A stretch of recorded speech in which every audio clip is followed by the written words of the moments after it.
Deep curvature in the lower back could be because of a lot of reasons. One, it could be because of the weight being shifted forward, because having a lot of weight around the belly area.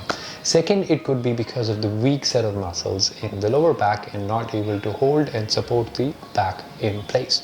Third, it could be because of simply the structure of the spine. This is directly related to your genes. Pregnant women also have a lot of curvature in the lower back, and that is because of the shift of the body weight and the change in the center of the gravity. But the lower back curvature can be a bit problematic and it can cause a lot of backache.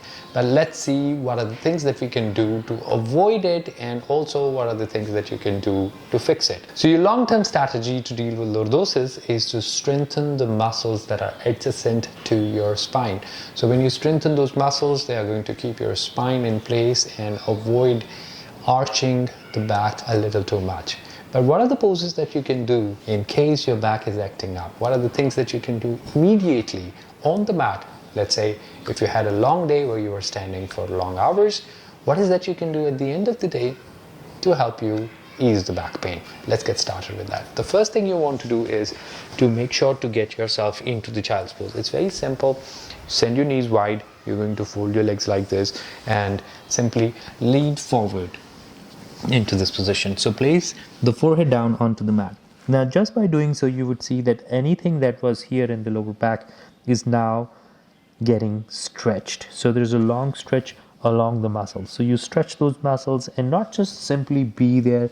You want to shift your body weight from one side to the other. And just by doing so, you're going to feel a lot of relief in the muscle. The second thing you want to do is also something that starts in Vajrasana. So you can put your hands on top of the knees here and make your back go round and all curved. So just by doing so, you are again stretching those muscles, and those muscles, they start to act up just because they are getting too much of compression in those areas. So when you do this, you decompress your muscles, you stretch them, you gain the length of the muscles back, and that feels like an instant relief. The third thing you want to do is to simply lie down on your back like this, and you would want to keep your legs bent. When you keep your legs bent, you would notice that the back appears to be very flat and spine appears to be totally straight. So you just have to tuck your tailbone in by lifting the curling of the tailbone up. You're going to notice that it provides that instant relief to the muscles that are getting pulled along because of the curvature of the spine. And then fourth thing you want is to move your knees from one side to the other in like a zigzag motion, in like crisscross.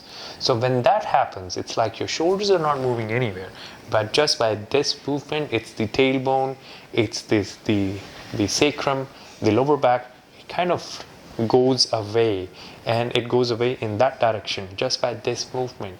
And what that does, it lengthens the spine and work on the intervertebral spaces, giving you an instant relief. The fifth thing you want to do is, let's say if you're feeling it more on one side than the other, let's say if you're feeling it more on the right side of the lumbar region, you want to interlace your fingers and you want to pull it in closer to the body. That's it. Hold it for a little bit. You can even rock it a little bit.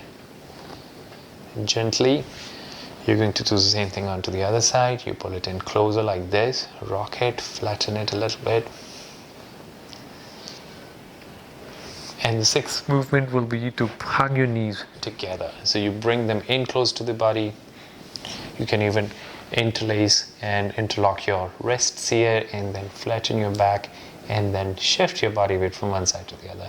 Just by doing so, you are pressing against the weight. The weight of the body presses against the mat, and that feels like a little bit of a massage. And wherever your specific area is, you want that area to feel that compression against the floor. So you pull the knees in closer to the body, rock a little bit, and when you want to come out of it, you simply roll to the side like this. Stay in that position for a little bit and make a pillow with your arm for a bit. Stay there and keep the hand on the keep the arm on the top with the palm pressing the floor gently. Allow your back to adjust, allow your back to respond to what you have just done. Then simply press against the floor and bring yourself up and back into the neutral position. I hope this sequence helped you to feel instantly better in your lower back. But if you do have anything which is more than just a muscle pain, I suggest that you go and see a doctor. If you found this video helpful, do like, subscribe and comment and share it with your friends who might find it useful. This is Abhinatre, your yoga teacher, signing out for today. See you next time.